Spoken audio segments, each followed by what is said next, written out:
Qala sultanul awliya qaddasallahu sirrah, ya gulam, la takun ma'an nafsi wala ma'al hawa, tub an dhunubika wa harwil anha ila maulaka azza wa jalla.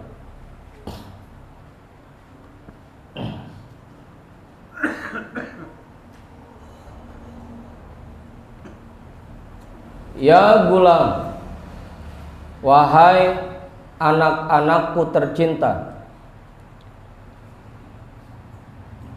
la takun ma'an nafsi,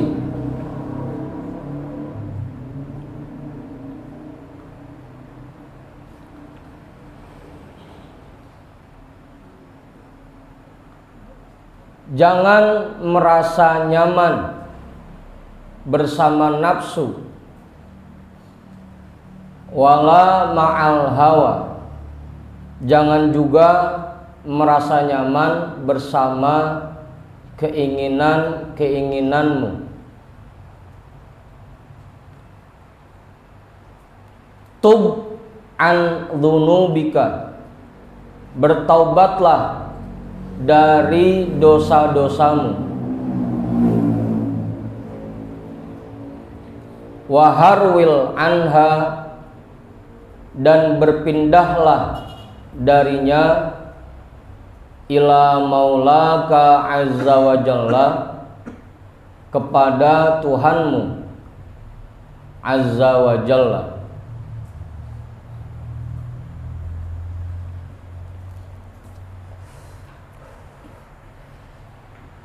Udah itu.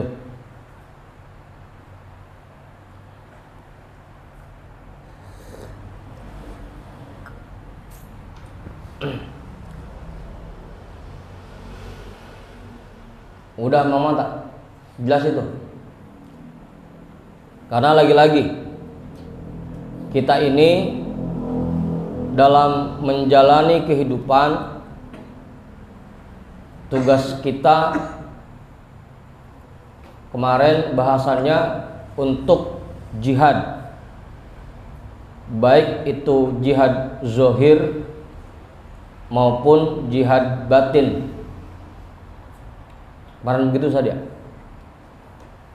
Nah, jihad batin itu kemarin perintahnya kita diperintahkan untuk selalu melawan nafsu kita, bukan malah ngikutin nafsu.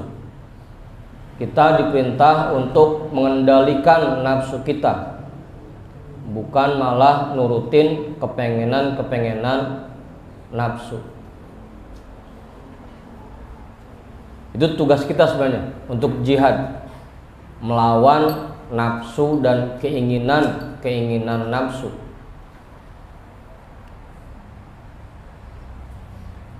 Cuma memang pada nyatanya kita ini dalam kehidupan harusnya melawan nafsu, tapi yang ada nafsu itu kita ikutin. Ngapain aja yang kita ikutin nafsu kita. Kita ibadah, kita sholat, kita puasa, kita sedekah, semuanya ngikutin nafsu. Bergaul dengan keluarga, dengan saudara, dengan tetangga, dengan masyarakat di lingkungan kita, semuanya kebanyakan ngikutin nafsu. Jarang di antara kita yang betul-betul menerapkan tuntunan. Kan bedanya cuma dikit tuh. Antara ngikutin tuntunan sama ngikutin nafsu itu bedanya dikit. Pokoknya kalau perbuatan yang kita kerjakan udah nggak sesuai sama tuntunannya, berarti itu kita lagi ngikutin nafsu. Itu dua hal yang berlawanan. Kalau kita ngikutin tuntunan, insya Allah terbebas dari nafsu kita bisa mengalahkan nafsu kita. Sebaliknya, kalau kita tidak menerapkan tuntunan, berarti kita lagi dikendalikan, lagi ngikutin nafsu kita. Makanya di sini Tuhan saya bilang jangan merasa nyaman dengan nafsu, jangan merasa nyaman bersama nafsu. Udah kelamaan ngomong ya, jadi udah kebangetan nyaman. Apa Ustaz? Nah, dari sejak balik kita ngikutin nafsu sampai sekarang baru disuruh ngelawan. Ibaratnya udah kebangetan akrab, udah menafsu kita.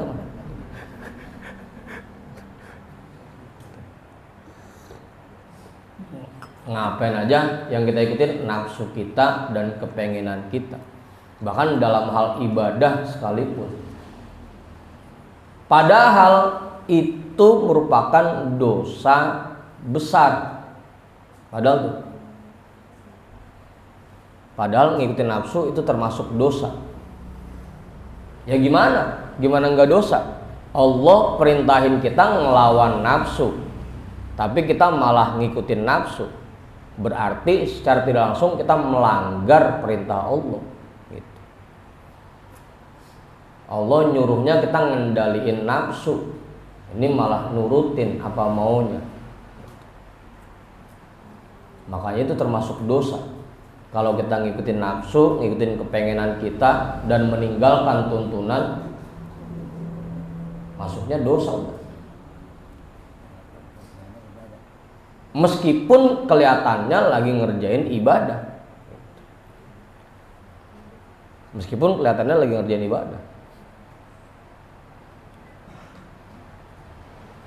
Yang nggak usah jauh-jauh Ustaz. Kayak kita sering baca aja. Makalah dari Imam Malik kan begitu. Man tafaqqaha walam yatasawwaf atau man tasyarra'a walam yatahaqqaq faqad tafassak, kan gitu. Orang yang cuma ibadah syariatnya doang tapi hakikatnya kagak, maka dia dianggap fasik. Nah, fasik itu kan pengertiannya orang yang mengerjakan dosa besar, kan gitu. Secara nggak langsung tuh, kalau kita sholat ngikutin nafsu kita, badannya doang yang sholat, berarti kita kan fasik. Kalau fasik ya berarti lagi ngerjain dosa besar, ngikutin nafsu. Begitu Ustaz.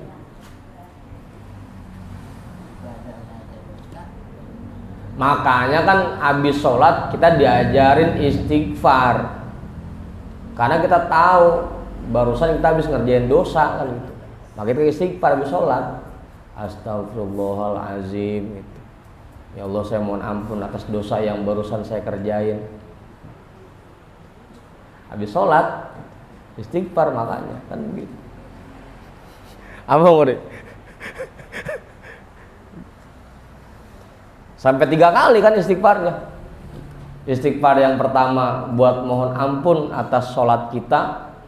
Istighfar yang kedua mohon ampun atas istighfar kita yang pertama. Mohon maaf ya Allah kalau istighfar saya barusan main-main begitu. Istighfar lagi.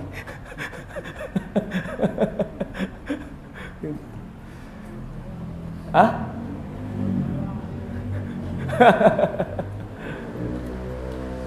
Makanya dilatih itu kudunya. Jangan cuma ngikutin nafsu dalam semua aktivitas kita. Ngapain aja, bukan cuma sholat, bukan cuma puasa doang, bukan cuma sedekah doang, bukan cuma zakat doang, tapi dalam segala aspek kehidupan kita. Lagi kerja jangan ngikutin nafsu, memperlakukan keluarga kita, istri kita, anak-anak kita jangan ngikutin nafsu. Sama saudara kita jangan pakai nafsu. Begitu dalam semua aspek kehidupan kita.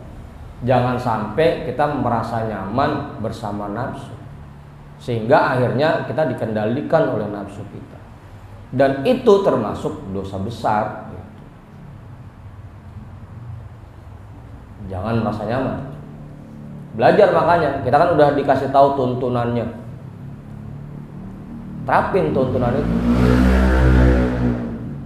Karena kalau kita tidak menerapkan tuntunan dalam aktivitas kita, berarti kita lagi ngikutin nafsu kita. Tub an dzunubika, bertaubatlah dari dosa-dosamu. Ya tadi, dosa karena ngikutin nafsu dan ngikutin kepengenan. Taubat.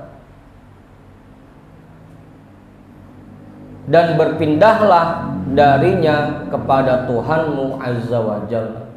Tinggalin itu semua. Yang kemarin biasanya kita ngapain aja ngikutin nafsu, yang kemarin biasanya kita nurutin maunya nafsu, tinggalin itu.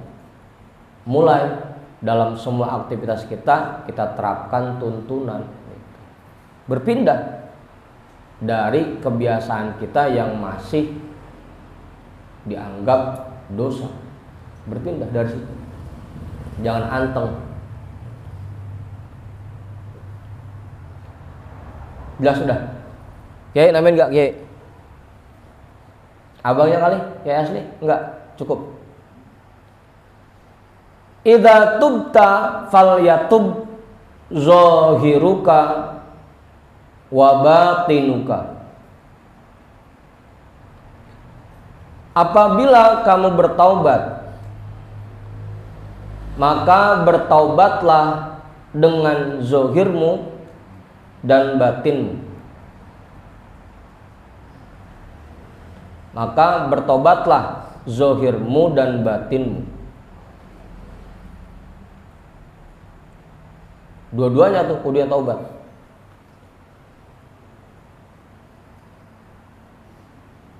Apa Ustaz? Apalagi emang kebanyakan dosa kita dosa yang dari sisi batin kebanyakan. Kalau yang zohir mah jarang dah, jarang dosanya. Tapi kebanyakan kita dari sisi batin dosanya. Tadi yang pertama selalu ngikutin nafsu. Yang kedua ngikutin hawa. Belum lagi ntar ditambah tidak yakin dengan janji-janji Allah. Belum lagi ntar nggak yakin dengan ketetapan Allah. Ditambah lagi dah kagak nerima sama ketetapan Allah. Itu dosa batin kita semua. Kebanyakan begitu. Makanya kalau tobat jangan cuma zohirnya doang. Semua zohir dan batin taubat.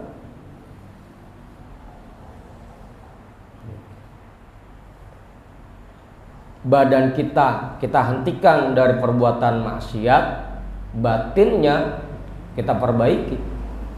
Jangan sampai kita masih ngikutin nafsu melulu. Jangan sampai kita ngikutin kepengenan kita terus. Kita latih batin kita untuk menerima ketetapan Allah, nerima takdir Allah. Senang dengan semua ketentuan-ketentuan yang Allah berikan buat kita. Kita latih agar kita taubatnya bukan zahir doang, batin juga taubat jadinya.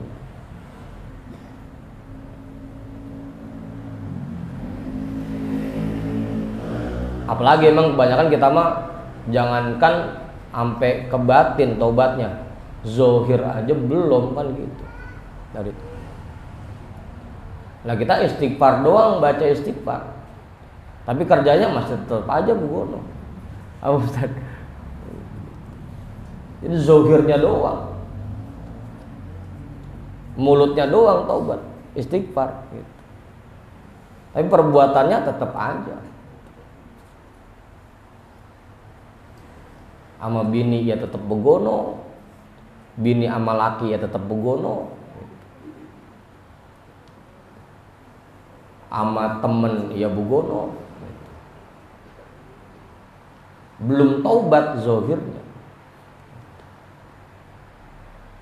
Istighfarnya baru cuma sekedar istighfar di mulut doang, belum jadi taubat. Gini kan masih gedeg, masih benci, masih hasad, masih dendam sama orang, masih takabur. Kan penyakit kita semua itu.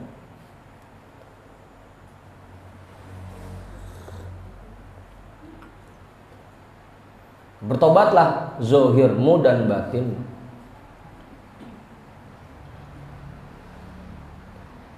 Ya, taubat itu bukan cuma sekedar baca istighfar doang, bukan.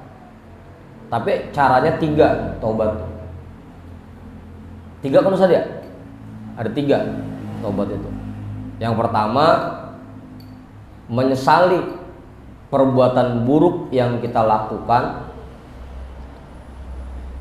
Yang kedua, menghentikan perbuatan buruk itu. Yang ketiga, merubah perbuatan buruk yang kita lakukan menjadi perbuatan baik. Itu caranya taubat. Bukan cuma sekedar mengucap astagfirullahalazim, astagfirullahalazim sampai 1000, astagfirullah, astagfirullah. Apalagi kalau dipakai buat ngomel mah kagak masuk ke sana. 3 itu caranya taubat. Menyesali perbuatan buruk yang kita lakukan, kemudian menghentikan perbuatan buruk itu. Yang ketiga, mengganti perbuatan buruk itu dengan perbuatan baik.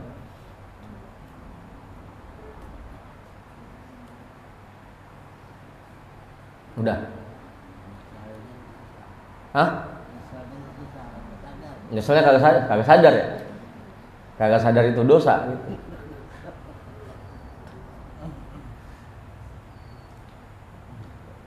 Ya kan contoh gampangnya begini, contoh gampangnya taubat. Kita lagi ngobrol sama bini kita, lagi ngobrol nih, pelan-pelan. Awalnya sih enak begitu, romantis kemana. Tahu-tahu melenceng dikit obrolannya, sampai sewot kan, sewot. Apa Hendrik? Awalnya ngomong mesra-mesraan, ujung-ujungnya jadi sewot gitu.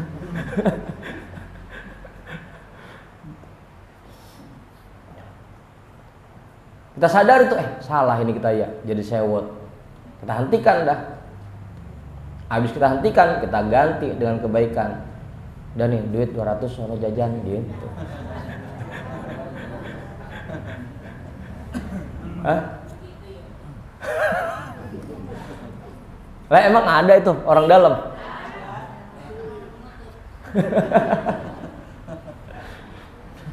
Salah contoh kita.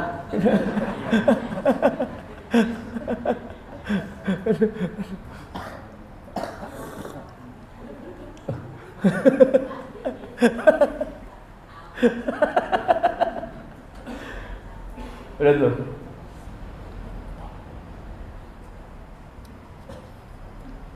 Itu caranya taubat. Kita hentikan perbuatan buruknya, kemudian kita kerjakan kebaikan. Kayak hadis yang sering kita dengar, ittaqillaha haitsuma kunta wa'at bi'is sayyi'atal hasanata tamhuha. Kita hapus perbuatan buruk yang kita kerjakan dengan perbuatan baik. Nah, itu. Habis ngomelin anak buah kita karena sewot kan, anak buah rewel banget, udah tanggal segini soalnya. Gesek-gesek WhatsApp, bos, udah tanggal segini bos, belum ada apa duit. Sewot kita ujung-ujungnya. Kita hentikan itu, sadar, iya salah ya. Udah langsung kita ganti perbuatan buruk itu dengan perbuatan baik. Gitu. Dari sini ke rumah ngopi. Gitu. Jangan dipakai Mang Genjon, tadi pakai bisa lagi.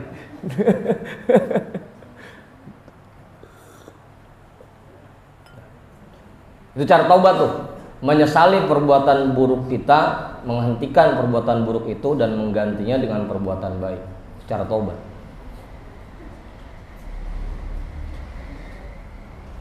Ikhla tiyabal ma'asi bit taubatil khalisati wal haya'i minallahi azza wa jalla haqiqatan la majazan. Ikhla tiyabal ma'asi, tanggalkan pakaian-pakaian maksiat, bit taubatil khalisati, dengan taubat yang tulus murni,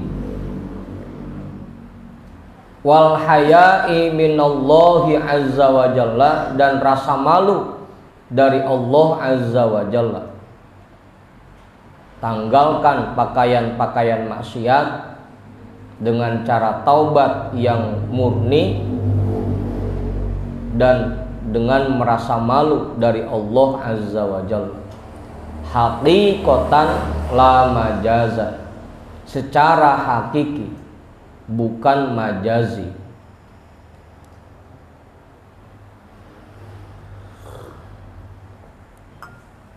Secara hakiki, bukan majazi.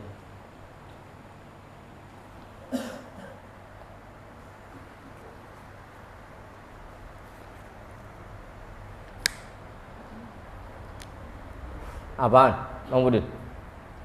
Udah itu jelas? Oke, udah itu cukup.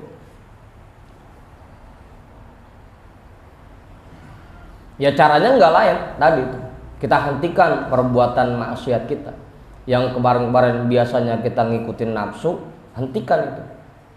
Mulai latih diri kita untuk menerapkan tuntunan dalam segala aktivitas. Caranya begitu. Menanggalkan pakaian-pakaian maksiat, tinggalkan semua maksiat yang sebelumnya kita kerjakan. Suka ngeluh, suka protes, kagak nerimain ketetapan Allah, tinggalkan itu.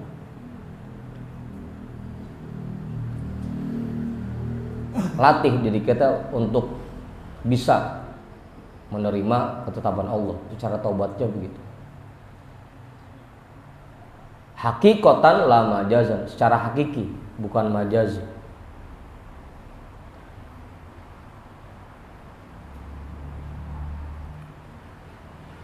Udah. Lah ini pada sepi banget ini. Ustaz Samsul kan nambahin nggak? Cukup. Ustaz Iqbal kali? Enggak. Pengajudin udah cukup itu. Nggak nambahin nggak? Wa hadza min a'malil qulubi. Ini termasuk perbuatan hati.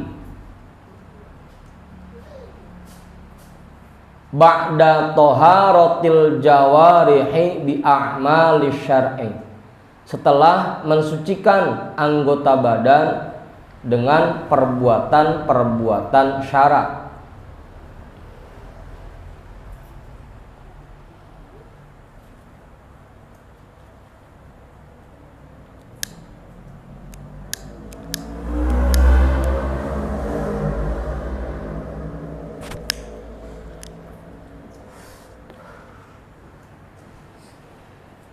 Udah tuh. Setelah mensucikan anggota badan dengan perbuatan-perbuatan syarak. Karena lagi-lagi tadi, tobatnya harus zahir dan batin. Selain hati kita rapihin, kita bersihin dari nafsu kita, dari kepengenan kita. Selain itu, zahir kita pun kita latih untuk betul-betul menerapkan tuntunan yang sudah diberikan oleh syara.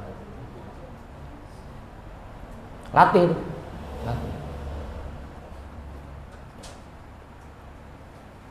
Karena kalau nggak dilatih, ya masih selamanya begono aja, masih terus nggak sesuai tuntunan kalau nggak dilatih. Dua-duanya.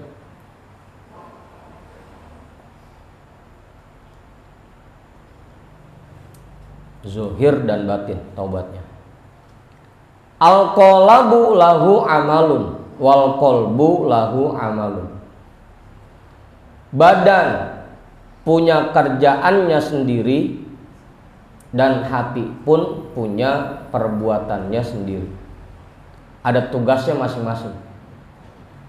Hati melawan nafsu dan melawan keinginan, juga menerapkan rasa malu pada Allah, serta bertaubat dengan murni, kholisoh, dengan tulus. Nah, badan kita latih untuk menerapkan tuntunan yang sudah diberikan oleh Allah dalam semua aktivitas kita. Itu tugas masing-masing. Tugas hati untuk melawan nafsu dan kepengenan, tugas badan menerapkan tuntunan dalam semua perbuatan kita. Dua-duanya tuh masing-masing.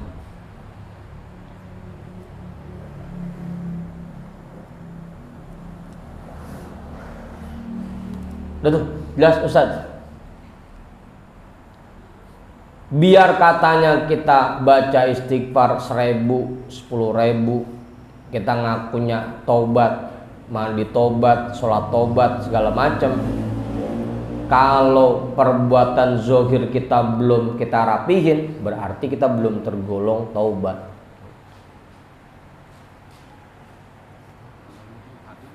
Hah? Hati.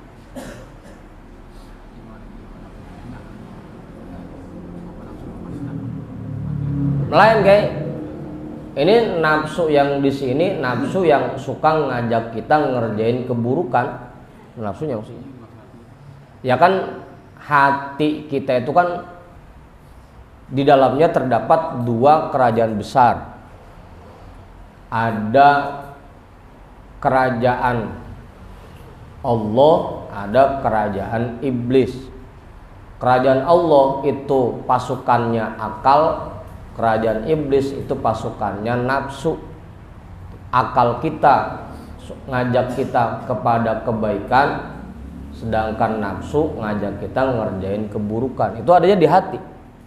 Makanya hati kita tugasnya satu, melawan nafsu, agar akal kita yang berfungsi jadinya. Begitu Kiai. Tugasnya itu melawan nafsu hati kita. Jangan sampai malah nafsu itu berkuasa di dalam hati kita. Akhirnya hati kita dikendalikan oleh nafsu. Itu tugasnya. Tugasnya nafsu itu tugasnya hati melawan nafsu. Tapi bukan yang bagian dagingnya, bagian dalamnya. Bagian dalamnya. Kan hati itu lapisannya ada 4. Ada kisrunnya, ada kulitnya,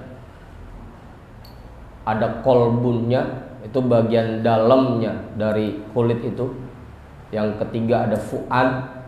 Yang keempat ada sirri atau kudsi.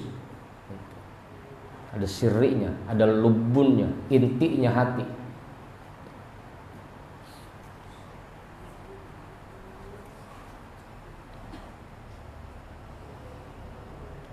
Gitu guys, hati yang ada di kita di dalam, coba bagian dalamnya.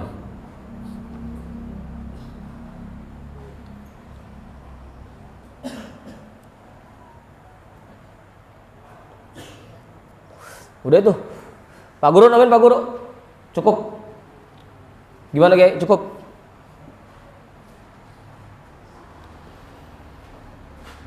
Ya miskinu, wahai orang-orang kismin.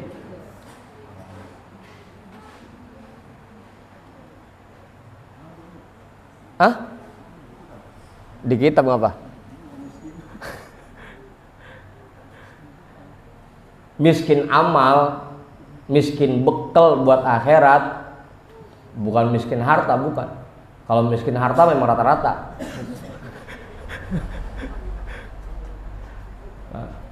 Bang Jarkoni nyampe dipanggil miskin. Wahai orang-orang miskin.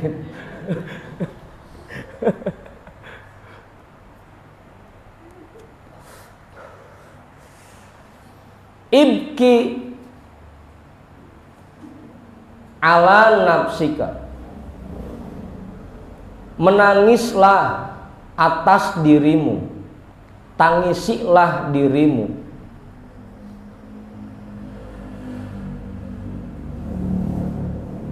Tangisilah dirimu. Kita padahal udah dikasih waktu banyak oleh Allah. Ustaz Hatiri sekarang usia udah 60. Kalau dihitung dari balik umur 15, berarti waktu yang Allah kasih udah 45 tahun. Dikasih waktu 45 tahun, tahu-tahu yang berisi timbang setahun 2 tahun. Menangislah atas dirimu. Dikasih nikmat sehat dari muda sampai sekarang udah tua, badan udah mulai loyo. Asal keluar malam kagak boleh kena angin dikit, langsung masuk angin aja. Apa mengenjot? Tawa aja. Gindu. Dikasih nikmat sehat segitu banyaknya, dikasih waktu luang segitu banyaknya, tapi yang kita manfaatkan buat bekal kita di akhirat dikit banget gitu. Dikit banget. Berapa banyak mantap yang udah dimanfaatkan? Makanya miskin, kita miskin. Biar kata di sini jadi bos, di dunia jadi bos, kalau buat akhiratnya belum punya bekal, ya miskin berarti. Miskin.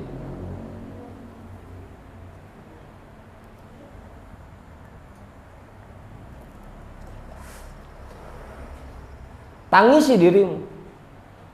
Ya mutu waladuka taqumul qiyamatu alaika. Anakmu mati, taqumul qiyamatu alaika, seolah-olah kiamat terjadi pada dirimu. Apa Ustaz Absul? Romana puyeng amat sampai garuk-garuk kepala aja.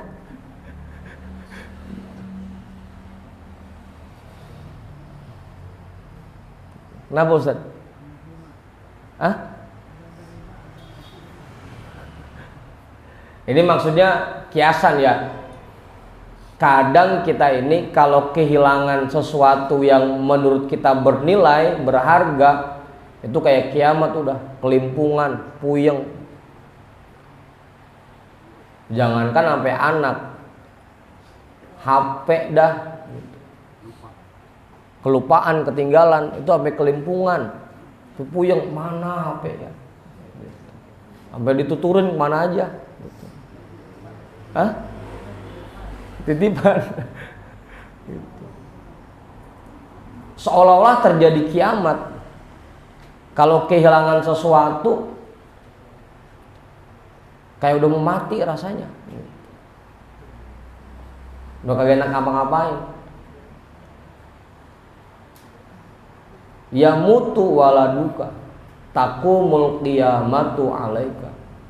Anakmu mati, seolah-olah kiamat terjadi pada dirimu.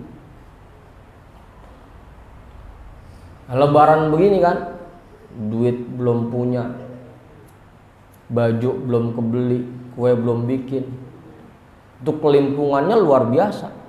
Puyeng, kemana ini ya? Mana ini? Apa Hendrik? Mana bini udah dorong-dorong aja. Bang, ke pasar nyok, bang, ke pasar nyok. Emang kita belum ada.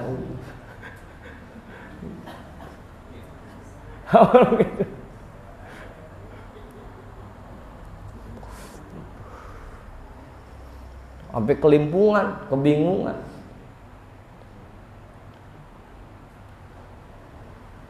Ya mutu dinuka la tubali wala tabki alaihi. Tapi giliran agamamu yang mati, kamu nggak peduli sedikit pun dan tidak menangisinya sedikit pun. Kalau kehilangan harta, kehilangan keluarga, nangis, puyeng, pusing, bingung. Tapi agama kita hilang dari hati kita, perempuan anteng-anteng aja.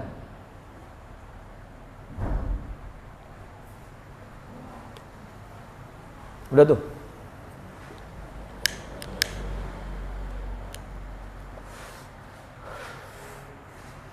La tubali wala tabki alaihi. Kamu tidak peduli sedikit pun dan tidak menangisinya sedikit pun. Malah yang ada kagak ngeh saja. Kagak ngeh. Kagak sadar kalau agama di hati kita hilang. Kan duluan pernah kita bahas tuh waktu kita baca kitab Fathur Rabbani. Ada 4 yang menyebabkan agama hilang dari hati kita. Yang pertama, kita punya ilmu tapi enggak mau ngamalin.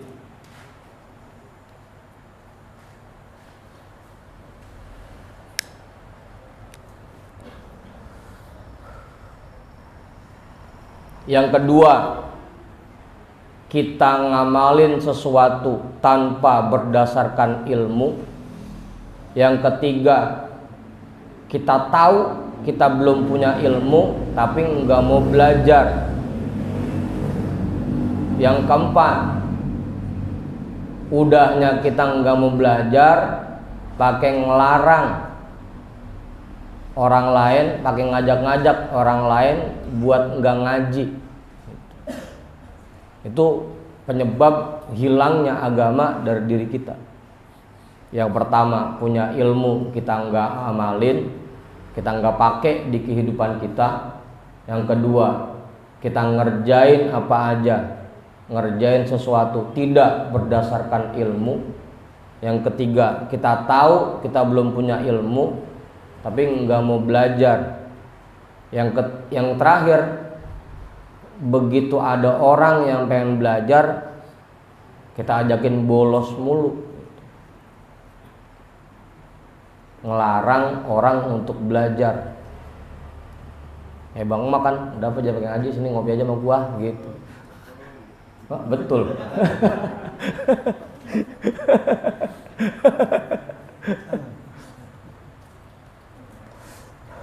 Tuh ada 4 tuh. 4 yang menyebabkan agama hilang dari hati kita. Kalau nggak punya duit, puyengnya luar biasa udah. Kalau kehilangan, jangan sampai yang mahal-mahal dah, sampai emas ratusan gram, puluhan gram, motor,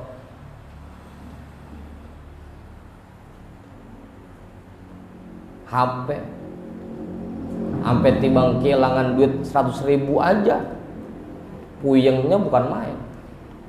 Buru-buru nyari di mana ya, di mana ya. Sampai siapa jadi tanyain, lu ngeliat nggak? Lu ngeliat nggak begitu? Mantap.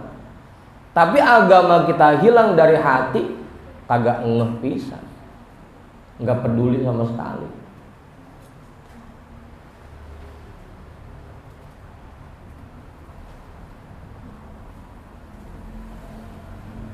Kok bisa gitu sih?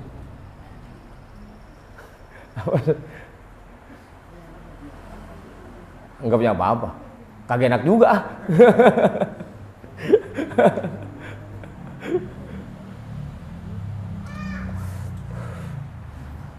Udah tuh,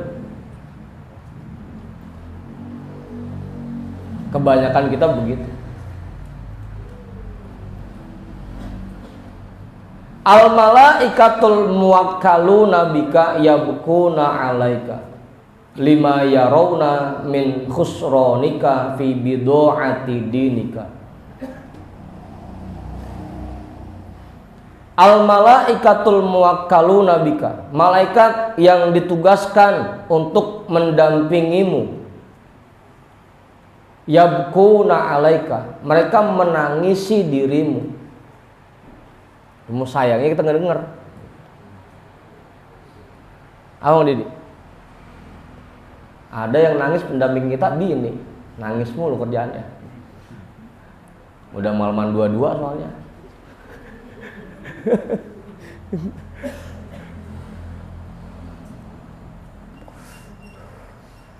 Malaikat aja nangis melihat kita. Ya Allah, udah tua-tua. Apa Ustaz? Itu malaikat lagi ngomong aja, Bang Pudin, nggak mau tobat apa Bang Pudin, udah tua kan ini kita. Kapan lagi mau nyiapin bekalnya? Malaikat aja udah nangis udah ngeliat kita.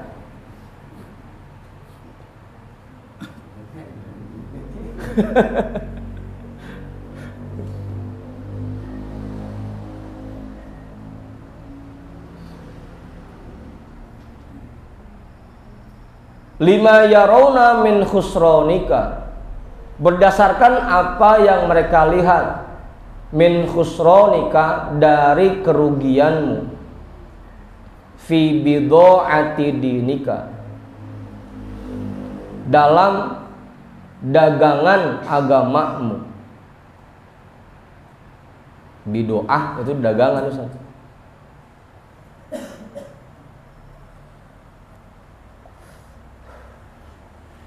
Apa Gay? Jelas itu udah?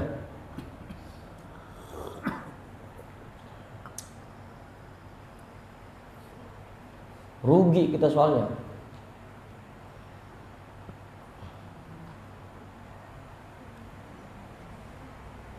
Kenapa Ustaz? Berdasarkan apa yang mereka lihat dari ruginya dirimu dalam dagangan agama.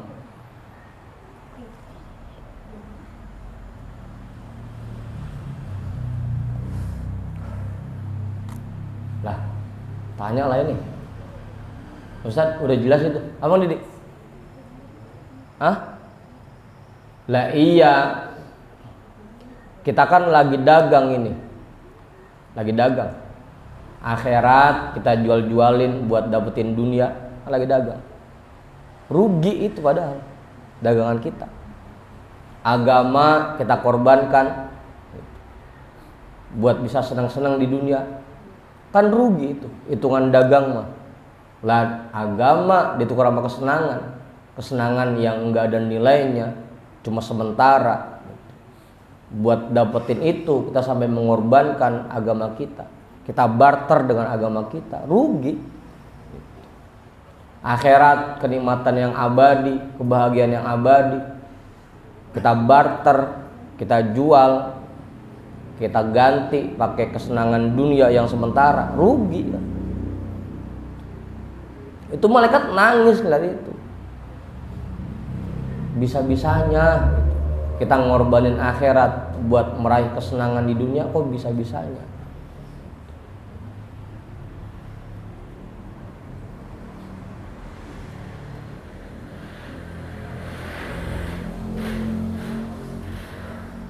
Begitu Mas Didi nangisnya.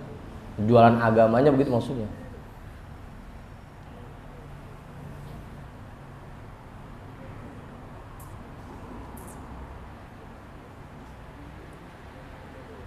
Hah? Apa Ustaz? Malaka aklun, kamu tidak memiliki akal. Nggak mau Ustaz, langsung nyengir. Malaka aklun, kamu tidak memiliki akal. Maknya mak nafiah ya, bukan mak istifham, bukan.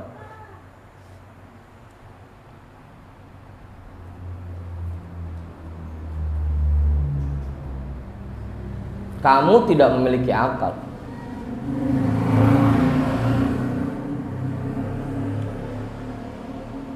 Kalau ada orang mau nukar PCX yang dia punya sama pega merah putih, kira-kira berakal apa kagak?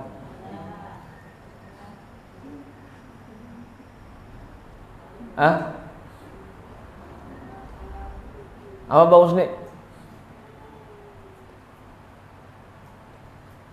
Saya misalkan punya HP iPhone, saya tuker sama Asia, kira-kira saya berakal apa kagak?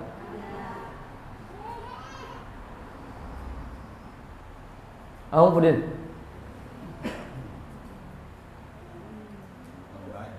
Hah? Ya paling tiba dikata doang sama teman kita, geblek lu begitu. Lah motor cakep-cakep, HP cakep-cakep ditukar sama yang begitu. Kan begitu Ustaz ujung-ujungnya. Makanya dibilang malaka aklun, kamu tidak berakal. Lah akhirat yang segitu bernilainya ditukar sama kesenangan dunia. Malaka aklun, nggak punya akal.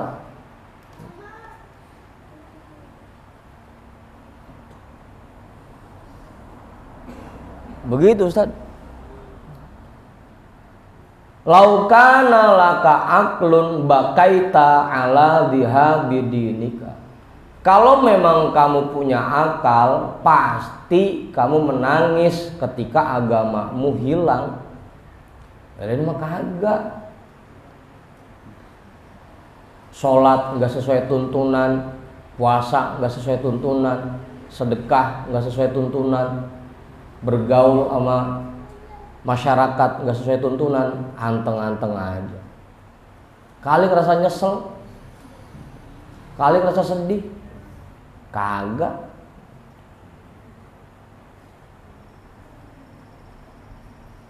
Begitu. Karena kenyataannya malaka aklun, kita nggak punya akal. Amun.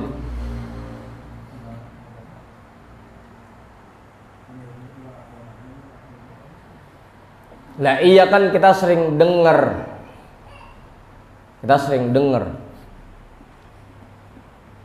As-sholatu imaduddin. Salat itu tiang agama. Faman aqomaha faqad aqomaddin. Siapa yang betul-betul mendirikannya, maka dia menegakkan agamanya. Agama di hatinya. Wa man tarakaha faqad hadamaddin. Orang yang meninggalkannya berarti dia meruntuhkan agama di hati.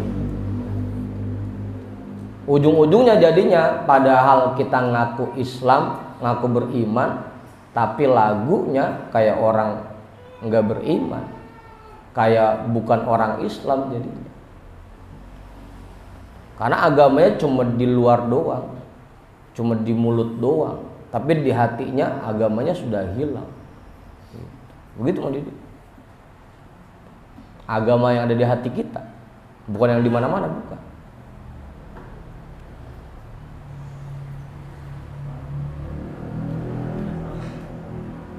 Ya tadi kuncinya kan 4 tuh tadi.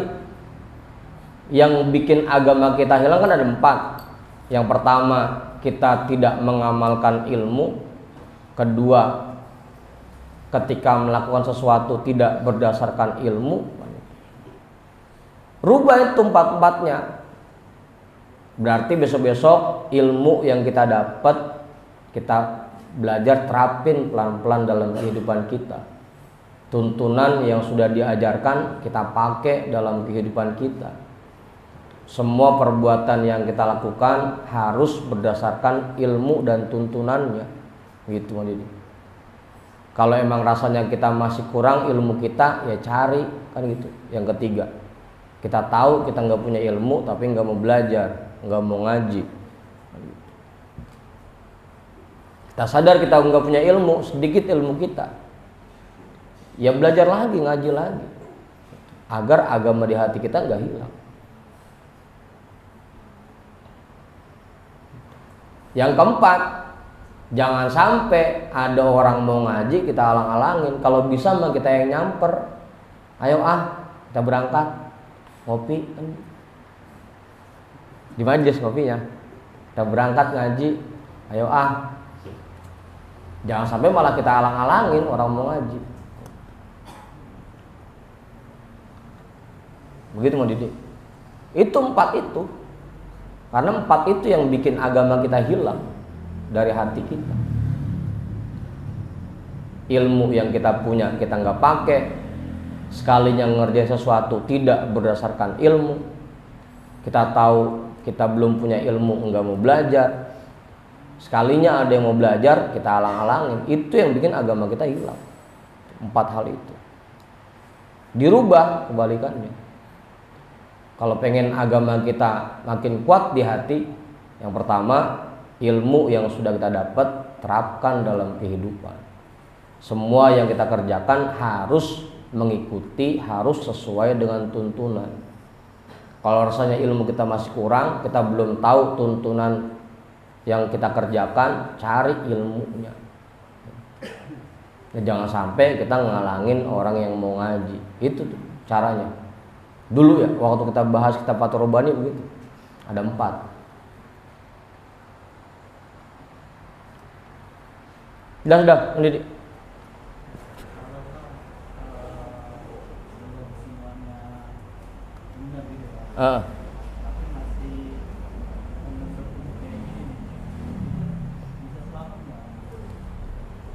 Ya insya Allah. Yang penting kita punya niat memperbaiki diri, mendidik. Kalau kita masih punya niat memperbaiki diri, kita masih punya niat mau belajar, insya Allah gitu. Itu yang paling penting.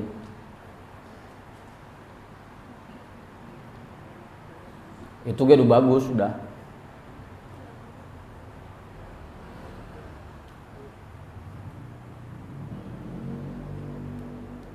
Lah, sampai mana tadi?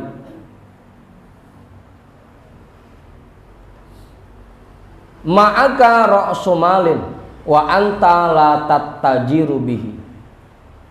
Kamu itu punya modal. Ma'aka ra'su malin. Kamu punya modal. Ra'su malin modal ya artinya. Wa anta la tattajiru bihi. Kenapa modal itu tidak kamu gunakan untuk dagang?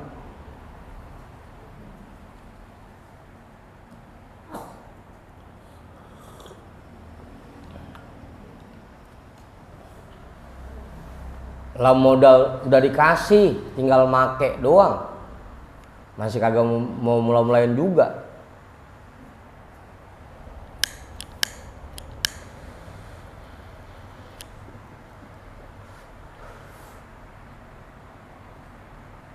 Yang lain pada melek apa kagak nih?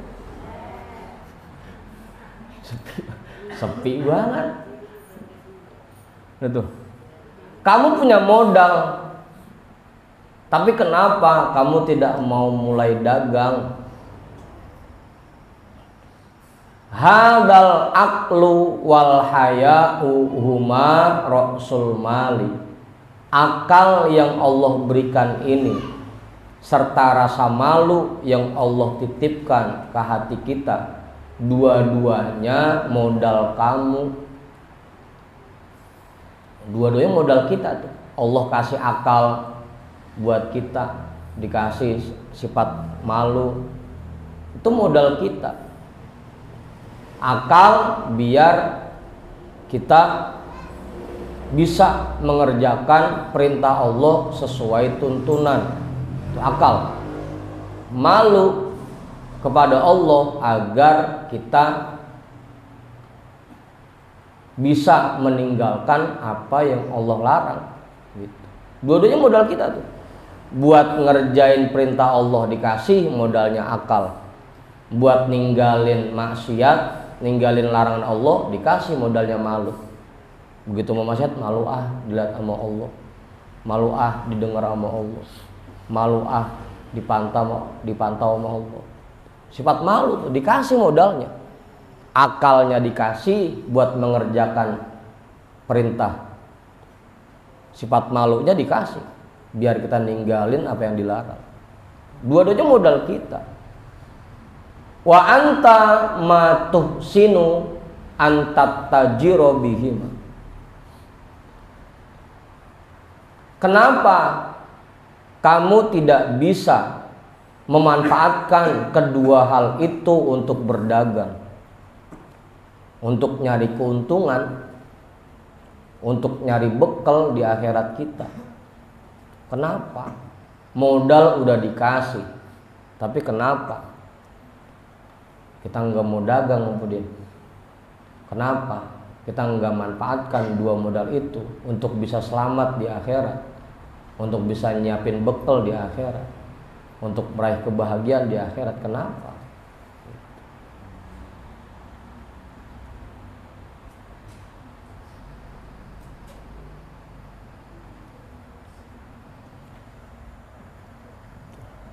Yang ada yang dipakai nafsu lagi, akal kagak dipakai, sifat malu, rasa malu sama Allah kagak dipakai. Yang diikutin nafsu lagi, hawa lagi, kepengenan kita lagi yang dipakai.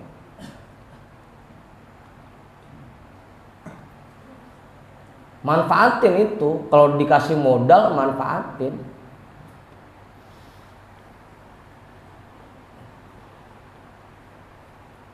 Kamu dia? Hah? Duit. Ini mah modal biar dapat keuntungan di akhirat, kemudian modalnya.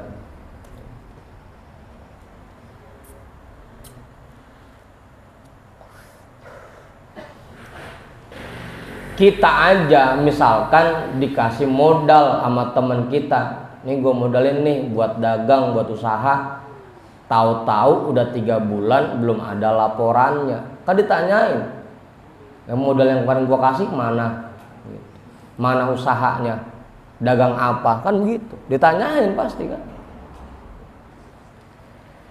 Tahu-tahu dikasih modal mah kagak didagangin, kagak dibuat usaha. Tapi diterima modal.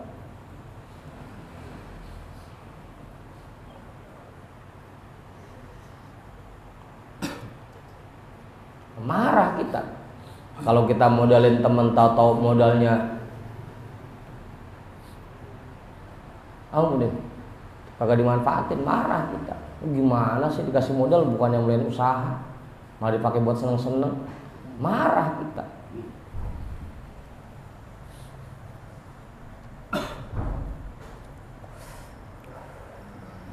Ilmun la ta'malu bihi wa aqlun la tantafi'u bihi wa hayatun la tufidu.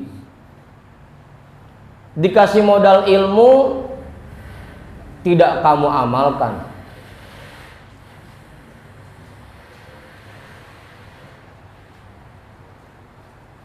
dikasih akal la tantafi'u, tidak dimanfaatkan, dikasih kehidupan nggak ada faedahnya hidup kita, rebahan doang, lontang lantung, ngalor ngidul gitu. Nggak ada faedahnya kehidupan kita.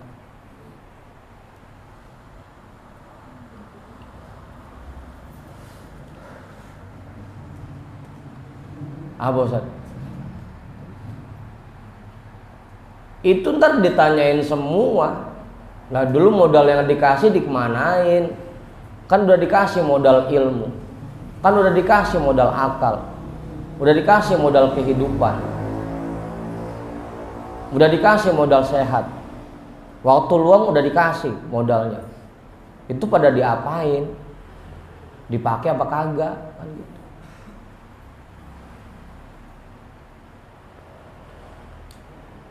Ditanyain itu, Mas Arif, ditanyain Mas Arif. Gimana Ustaz Samsul? Intabih min naumil ghaflati wagsil wajhaka bima'il yaqzati. Bangunlah dari tidur kalian yang lelap,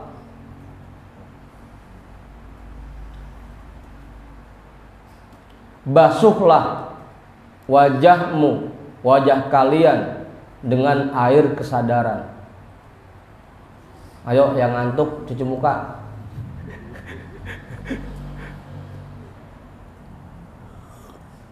Apa Kiai? Sadarlah dari kelalaian, dari kealpaan kita. Sadar. Segini banyaknya modal yang Allah kasih buat kita. Kenapa kita nggak manfaatin? Padahal Ustaz Satiri udah hafal banget itu iktanim khomsan qabla khomsin. Manfaatkan yang 5 sebelum datang yang 5. Hayataka qabla mautika. Kalau dikasih modal hidup manfaatin sebelum mati. Wasihataka qabla sakomika. Kalau dikasih modal sehat manfaatin sebelum sakit. Wa faragoka qabla syughlika. Kalau dikasih modal waktu luang manfaatin sebelum nanti sibuk. Wa ghinaka qabla fakrika. Kalau dikasih modal kaya manfaatin sebelum nanti fakir. Wa syababaka qabla haramika. Kalau dikasih modal muda manfaatin sebelum datangnya waktu tua. Hafal banget itu. Modalnya udah dikasih 5 itu. Kenapa? Ya tadi penyebabnya lagi-lagi malaka aklun, karena kita nggak berakal.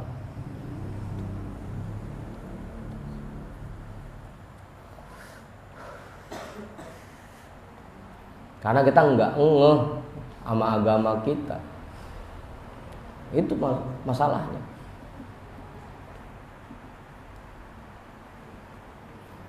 Fanzur ma anta. Coba teliti, coba perhatikan. Ma anta, kamu itu siapa? Kamu itu apa? Mukminun au munafikun. Salah ya. Muslimun au kafirun. Kamu itu muslim apa kafir? Kira-kira ada Bang Pudin, kita muslim apa kafir? Hah? Jangan Bang Pudin, jangan aku kafir, kalau kafir pisan. Ini pertanyaan yang nggak perlu dijawab, udah rasain masing-masing udah. Ya kalau kita perhatiin, kita masih nentang Allah, kita masih melanggar larangan Allah, kita nggak nerima ketetapan Allah. Coba dah teliti lagi, kita muslim apa kafir? Mukminun au munafikun. Kamu itu mukmin apa munafik? Jangan dijawab dah, mau mata jangan. Rasain aja masing-masing.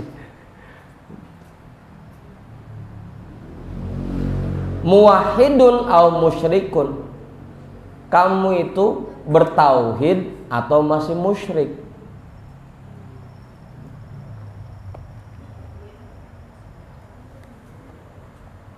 Mura'in au mukhlisun.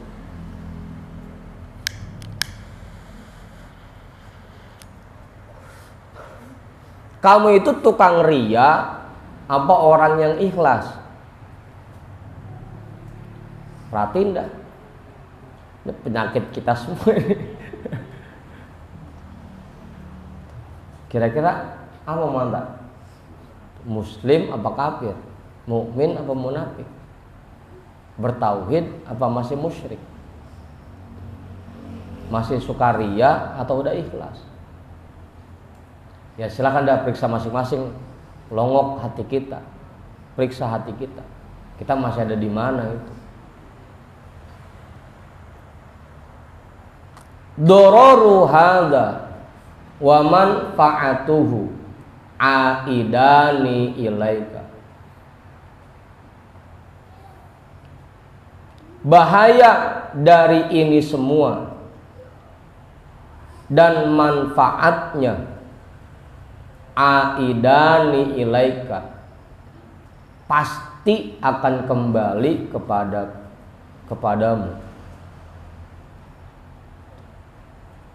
Kita muslim yang manfaatnya buat kita, kita mukmin yang manfaatnya buat kita, kita bertauhid ya manfaatnya buat kita, kita ikhlas ya manfaatnya buat kita. Kalau belum begitu ya bahayanya pasti kita yang ngalamin, kita yang ngerasain. Kita ngamalin ilmu kita ya manfaatnya buat kita, kita manfaatin, kita ikutin tuntunan Allah ya manfaatnya buat kita. Kita isi hidup ini dengan berbagai macam ibadah buat nyari bekal di akhirat yang manfaatnya kita yang ngerasain. Tinggal kita mau pilih, kita mau manfaatin atau enggak. Modalnya udah dikasih sama Allah, tinggal kitanya, tinggal kita. Dah lah, kenceng aja budahnya.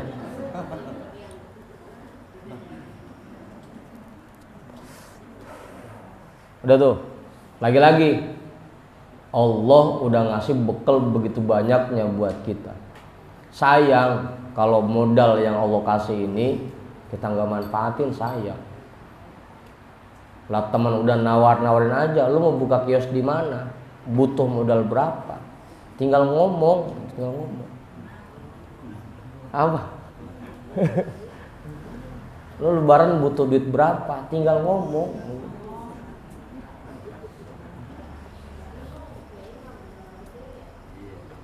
Ada yang nyaut gini kan? Udah tenang Bi, tenang.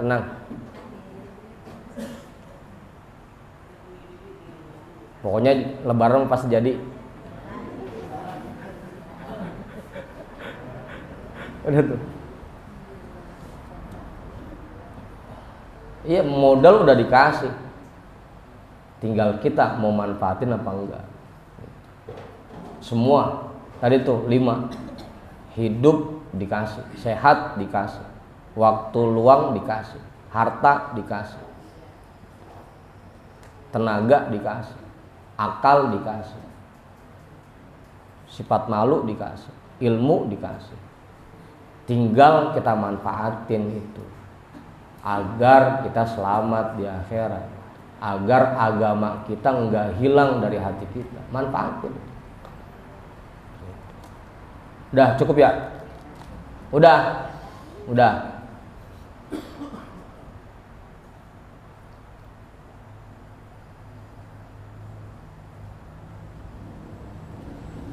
La tas'alil khalqa syai'an fa innahum ajzatun fuqara'u. Nah, apa sih? Rame. Hah?